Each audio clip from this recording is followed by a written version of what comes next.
Dracula by Bram Stoker. Chapter 7. Cutting from The Dailygraph, 8 August.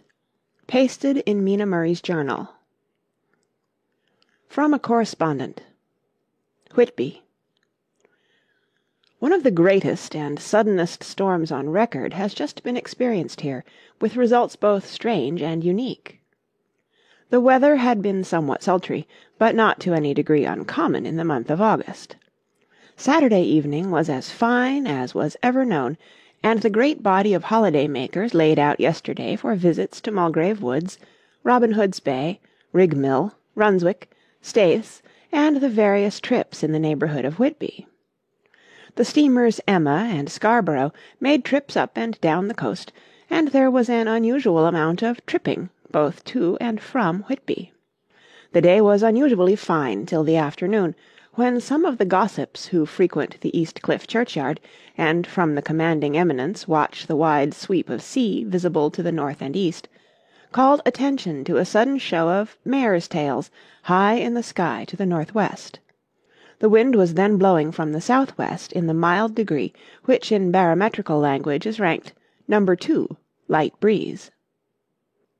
The coastguard on duty at once made report, and one old fisherman, who for more than half a century has kept watch on weather signs from the East Cliff, foretold in an emphatic manner the coming of a sudden storm.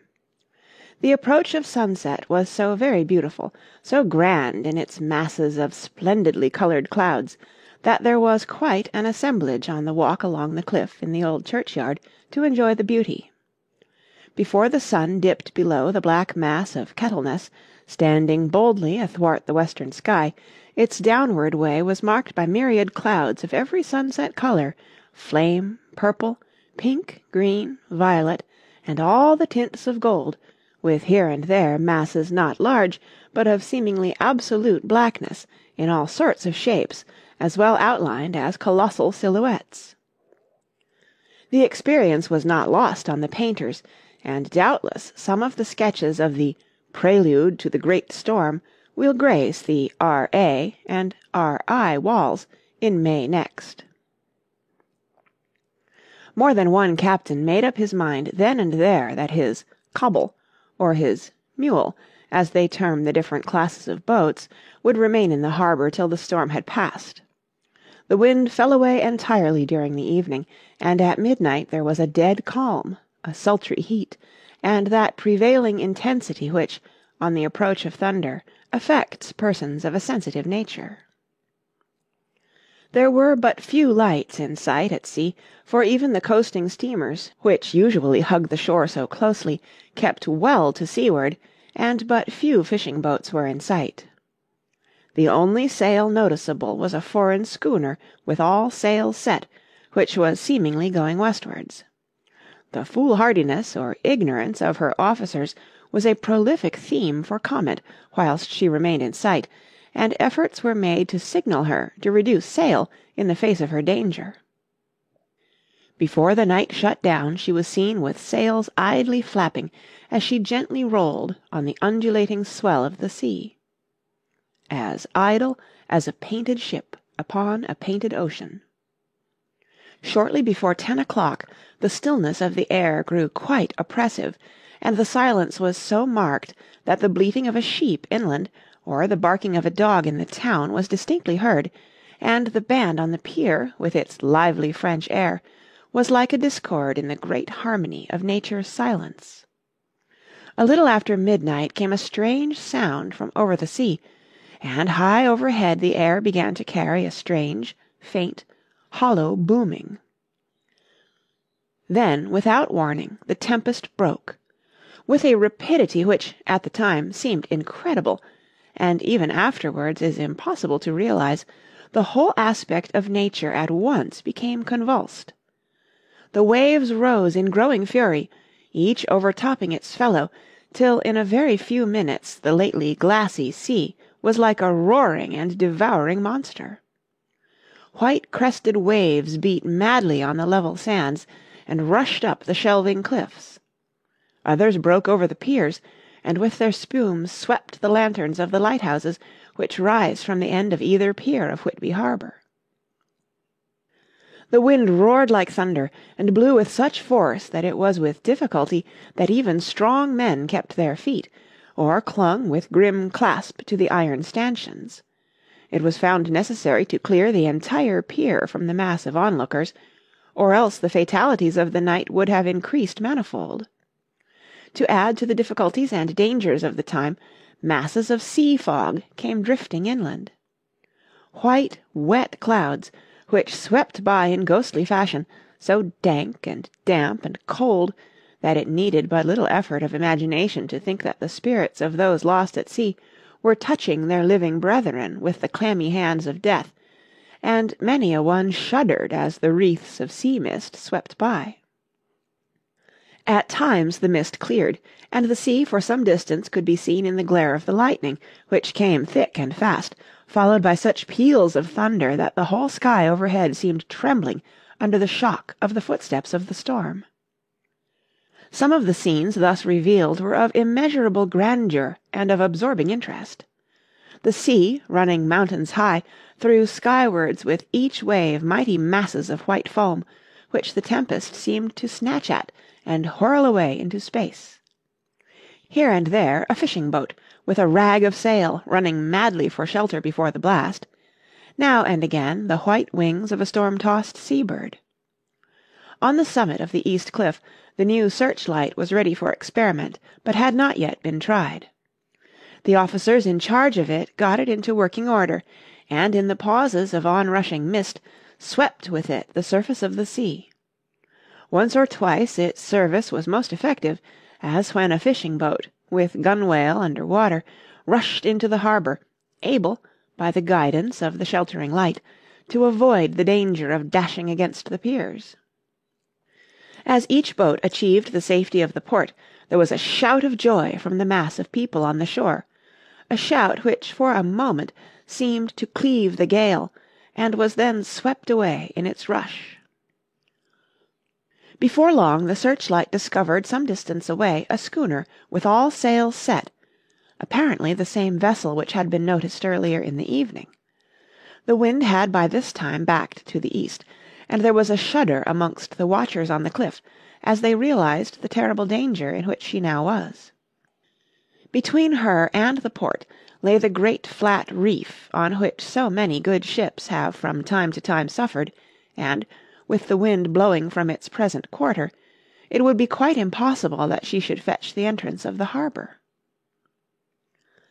It was now nearly the hour of high tide, but the waves were so great that, in their troughs, the shallows of the shore were almost visible, and the schooner, with all sails set, was rushing with such speed that, in the words of one old salt, "she must fetch up somewhere, if it was only in hell."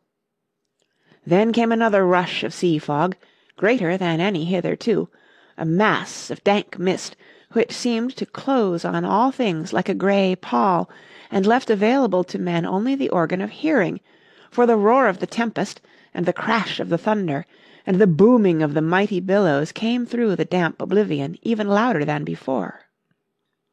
The rays of the searchlight were kept fixed on the harbour mouth across the east pier, where the shock was expected, and men waited breathless. The wind suddenly shifted to the northeast, and the remnant of the sea fog melted in the blast. And then, mirabile dictu, between the piers, leaping from wave to wave as it rushed at headlong speed, swept the strange schooner before the blast, with all sail set, and gained the safety of the harbour. The searchlight followed her, and a shudder ran through all who saw her, for lashed to the helm was a corpse with drooping head, which swung horribly to and fro at each motion of the ship. No other form could be seen on the deck at all. A great awe came on all as they realized that the ship, as if by a miracle, had found the harbour, unsteered save by the hand of a dead man. However, all took place more quickly than it takes to write these words.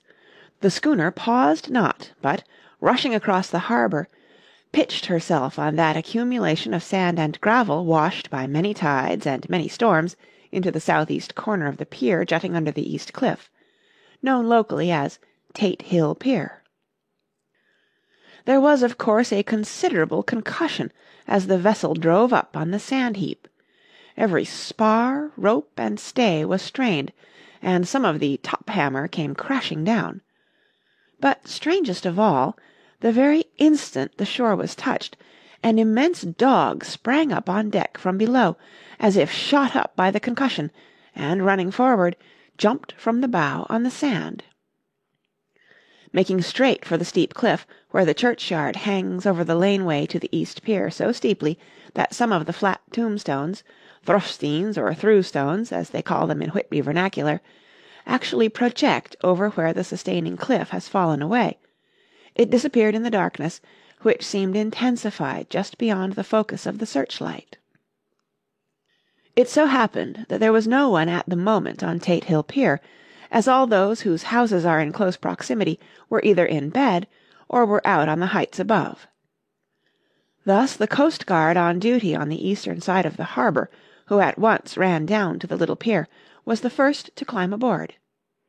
The men working the searchlight, after scouring the entrance of the harbour without seeing anything, then turned the light on the derelict and kept it there. The coast guard ran aft, and when he came beside the wheel, bent over to examine it, and recoiled at once as though under some sudden emotion. This seemed to pique general curiosity, and quite a number of people began to run. It is a good way round from the West Cliff by the drawbridge to Tate Hill Pier, but your correspondent is a fairly good runner, and came well ahead of the crowd. When I arrived, however, I found already assembled on the pier a crowd whom the coast guard and police refused to allow to come on board. By the courtesy of the chief boatman, I was, as your correspondent, permitted to climb on deck, and was one of a small group who saw the dead seaman whilst actually lashed to the wheel.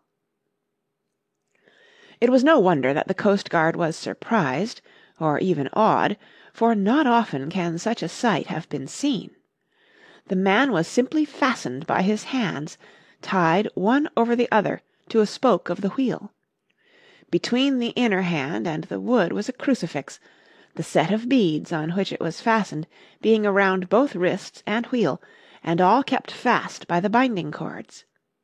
The poor fellow may have been seated at one time, but the flapping and buffeting of the sails had worked through the rudder of the wheel, and had dragged him to and fro, so that the cords with which he was tied had cut the flesh to the bone.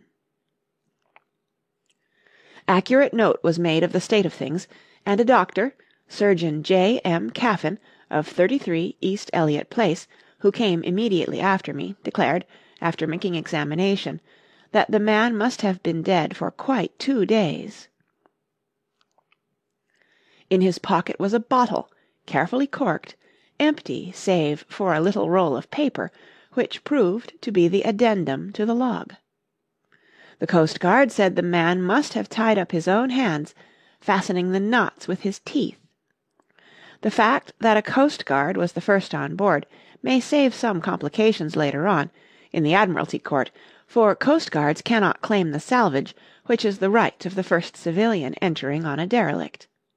Already, however, the legal tongues are wagging, and one young law student is loudly asserting that the rights of the owner are already completely sacrificed, his property being held in contravention of the statutes of Mormain, since the tiller, as emblemship if not proof of delegated possession, is held in a dead hand.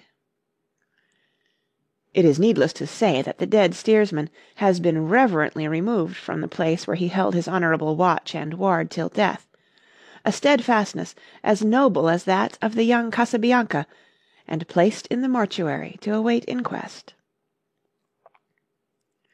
Already the sudden storm is passing, and its fierceness is abating. Crowds are scattering backward, and the sky is beginning to redden over the Yorkshire wolds. I shall send, in time for your next issue, further details of the derelict ship, which found her way so miraculously into harbour in the storm. 9 August. The sequel to the strange arrival of the derelict in the storm last night is almost more startling than the thing itself. It turns out that the schooner is Russian, from Varna, and is called the Demeter.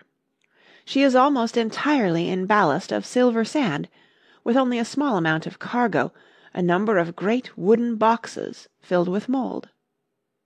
This cargo was consigned to a Whitby solicitor, Mr. S. F. Billington, of 7, the Crescent, who this morning went aboard and took formal possession of the goods consigned to him.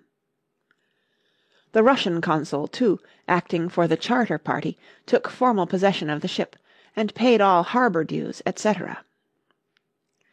Nothing is talked about here today except the strange coincidence. The officials of the Board of Trade have been most exacting in seeing that every compliance has been made with existing regulations.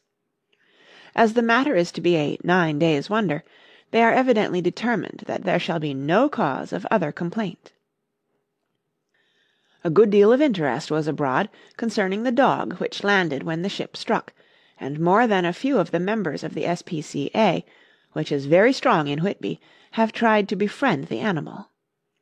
To the general disappointment, however, it was not to be found. It seems to have disappeared entirely from the town.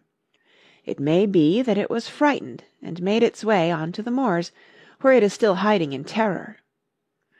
There are some who look with dread on such a possibility, lest later on it should in itself become a danger, for it is evidently a fierce brute. Early this morning a large dog, a half-bred mastiff belonging to a coal merchant, close to Tate Hill Pier, was found dead in the roadway opposite its master's yard. It had been fighting, and manifestly had had a savage opponent, for its throat was torn away, and its belly was slit open as if with a savage claw. Later.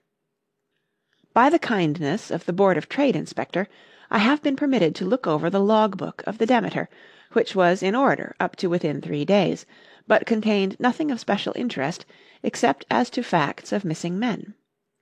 The greatest interest, however, is with regard to the paper found in the bottle, which was to-day produced at the inquest, and a more strange narrative than the two between them unfold it has not been my lot to come across. As there is no motive for concealment, I am permitted to use them, and accordingly send you a transcript, simply omitting technical details of seamanship and supercargo. It almost seems as though the captain had been seized with some kind of mania before he had got well into blue water, and that this had developed persistently throughout the voyage. Of course, my statement must be taken cum grano, since I am writing from the dictation of a clerk of the Russian consul, who kindly translated for me, time being short. Log of the Demeter, Varna to Whitby. Written 18 July, things so strange happening that I shall keep accurate note henceforth till we land. On 6 July we finished taking in cargo, silver sand and boxes of earth. At noon set sail. East wind fresh. Crew 5 hands, 2 mates, cook, and myself, captain. On 11 July, at dawn, entered Bosphorus. Boarded by Turkish customs officers. Bakshish! All correct. Underway at 4 p.m. On 12 July through Dardanelles. More customs officers and flagboat of guarding squadron. Bakshish again. Work of officers thorough but quick. Want us off soon. At dark passed into archipelago. On 13 July passed Cape Matapan. Crew dissatisfied about something. Seemed scared, but would not speak out. On 14 July was somewhat anxious about crew. Men all steady fellows who sailed with me before. Mate could not make out what was wrong. They only told him there was something, and crossed themselves. Mate lost temper with one of them that day and struck him. Expected fierce quarrel, but all was quiet. On 16 July, mate reported in the morning that one of the crew, Petrovsky, was missing. Could not account for it. Took larboard watch 8 bells last night. Was relieved by Amramov, but did not go to bunk. Men more downcast than ever. All said they expected something of the kind, but would not say more than there was something aboard. Mate getting very impatient with them. Feared some trouble ahead. On 17 July, yesterday, one of the men, Olgarin, came to my cabin and in an awestruck way confided to me that he thought there was a strange man aboard the ship. He said that in his watch he had been sheltering behind the deckhouse as there was a rainstorm, when he saw a tall, thin man who was not like any of the crew come up the companionway and go along the deck forward and disappear. He followed cautiously, but when he got to the bows found no one, and the hatchways were all closed. He was in a panic of superstitious fear, and I'm afraid the panic may spread. To allay it, I shall today search the entire ship carefully from stem to stern. Later in the day, I got together the whole crew and told them, as they evidently thought there was someone in the ship, we would search from stem to stern. First mate, angry, said it was folly, and to yield to such foolish ideas would demoralize the men, said he would engage to keep them out of trouble with the handspike. I let him take the helm, while the rest began a thorough search, all keeping abreast with lanterns. We left no corner unsearched. As there were only big wooden boxes, there were no odd corners where a man could hide. Men much relieved when search over, and went back to work cheerfully. First mate scowled, but said nothing. 22 July. Rough weather last 3 days, and all hands busy with sails, no time to be frightened. Men seem to have forgotten their dread. Mate cheerful again, and all on good terms. Praised men for work in bad weather. Past Gibraltar and out through Straits. All well. 24 July. There seems some doom over this ship. Already a hand short and entering the Bay of Biscay with wild weather ahead, and yet last night another man lost, disappeared. Like the first, he came off his watch and was not seen again. Men all in a panic of fear sent a round robin, asking to have double watch, as they fear to be alone. Mate angry. Fear there will be some trouble, as either he or the men will do some violence. 28 July. 4 days in hell, knocking about in a sort of maelstrom, and the wind a tempest. No sleep for anyone. Men all worn out. Hardly know how to set a watch, since no one fit to go on. Second mate volunteered to steer and watch, and let men snatch a few hours' sleep. Wind abating, seas still terrific, but feel them less, as ship is steadier. 29 July. Another tragedy. Had single watch tonight as crew too tired to double. When morning watch came on deck, could find no one except steersman. Raised outcry and all came on deck. Thorough search, but no one found. Are now without second mate and crew in a panic. Mate and I agreed to go armed henceforth and wait for any sign of cause. 30 July, last night. Rejoiced we are nearing England. Weather fine, all sails set. Retired, worn out, slept soundly. Awakened by mate telling me that both man of watch and steersman missing. Only self and mate and 2 hands left to work ship. 1 August. 2 days of fog and not a sail sighted. Had hoped when in the English Channel to be able to signal for help or get in somewhere. Not having power to work sails, have to run before wind. Dare not lower, as could not raise them again. We seem to be drifting to some terrible doom. Mate now more demoralized than either of men. His stronger nature seems to have worked inwardly against himself. Men are beyond fear, working stolidly and patiently with minds made up to worst. They are Russian, he Romanian. 2 August, midnight. Woke up from few minutes' sleep by hearing a cry, seemingly outside my port. Could see nothing in fog. Rushed on deck and ran against mate. Tells me he heard cry and ran, but no sign of man on watch. 1 more gone. Lord help us. Mate says we must be past Straits of Dover, as in a moment of fog lifting he saw North Foreland, just as he heard the man cry out. If so, we are now off in the North Sea, and only God can guide us in the fog, which seems to move with us, and God seems to have deserted us. 3 August. At midnight I went to relieve the man at the wheel, and when I got to it found no one there. The wind was steady, and as we ran before it there was no yawing. I dared not leave it, so shouted for the mate. After a few seconds he rushed up on deck in his flannels. He looked wild-eyed and haggard, and I greatly fear his reason has given way. He came close to me and whispered hoarsely with his mouth to my ear, as though fearing the very air might hear. "It is here. I know it now. On the watch last night I saw it. Like a man, tall and thin and ghastly pale. It was in the bows and looking out. I crept behind it and gave it my knife, but the knife went through it, empty as the air." And as he spoke, he took the knife and drove it savagely into space. Then he went on. "But it is here, and I'll find it. It is in the hold, perhaps in one of those boxes. I'll unscrew them one by one and see. You work the helm." And with a warning look and his finger on his lip, he went below. There was springing up a choppy wind, and I could not leave the helm. I saw him come out on deck again with a tool chest and lantern and go down the forward hatchway. He is mad, stark, raving mad, and it's no use my trying to stop him.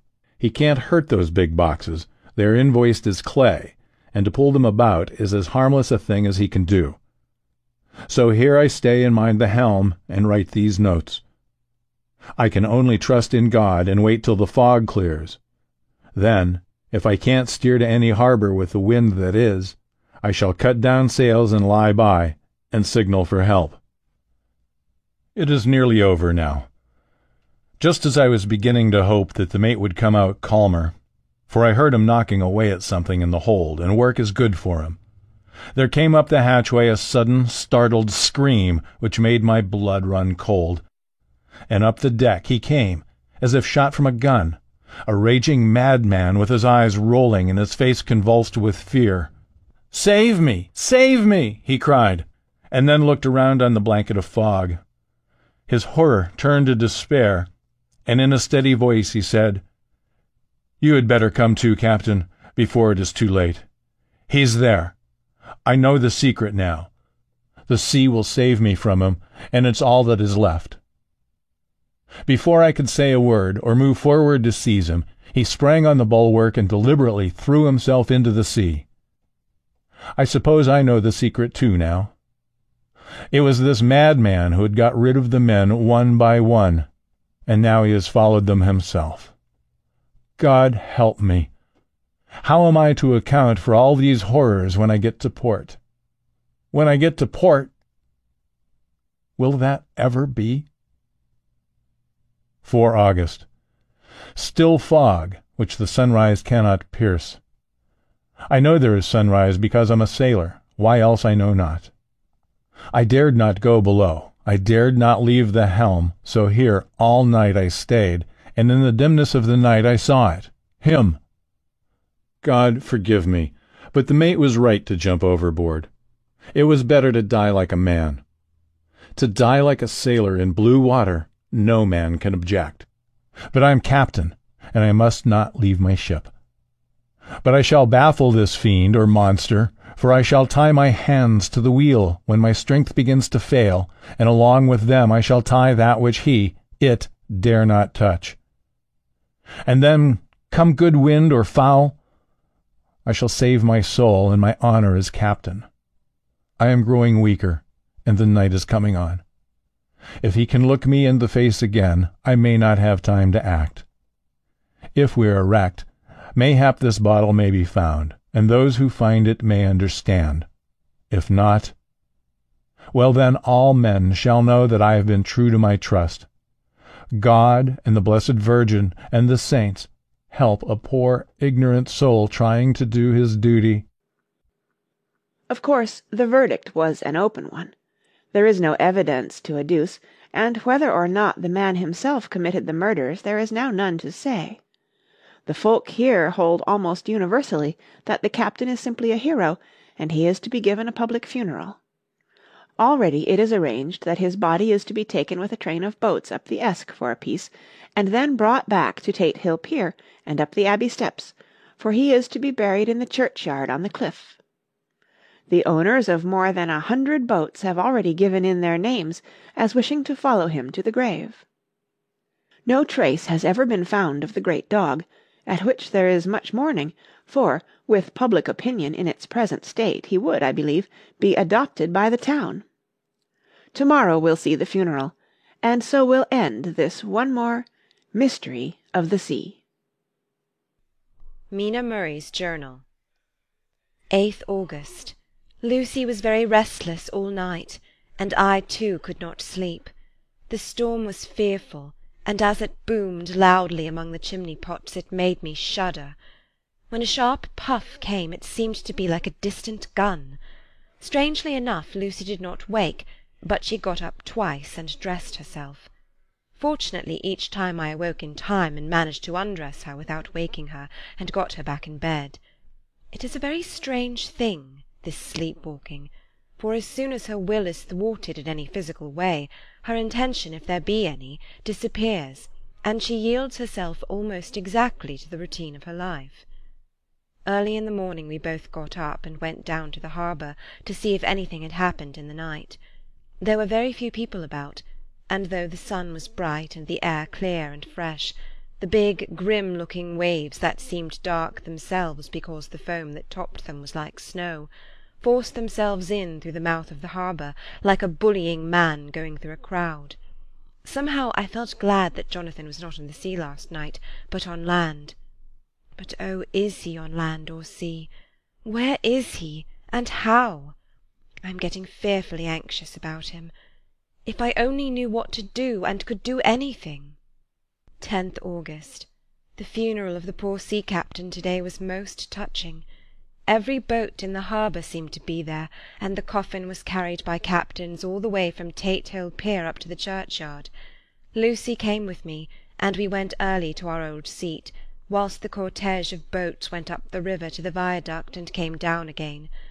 We had a lovely view, and saw the procession nearly all the way. The poor fellow was laid to rest near our seat, so that we stood on it when the time came and saw everything. Poor Lucy seemed much upset. She was restless and uneasy all the time, and I cannot but think that her dreaming at night is telling on her. She is quite odd in one thing. She will not admit to me that there is any cause for restlessness, or if there be, she does not understand it herself.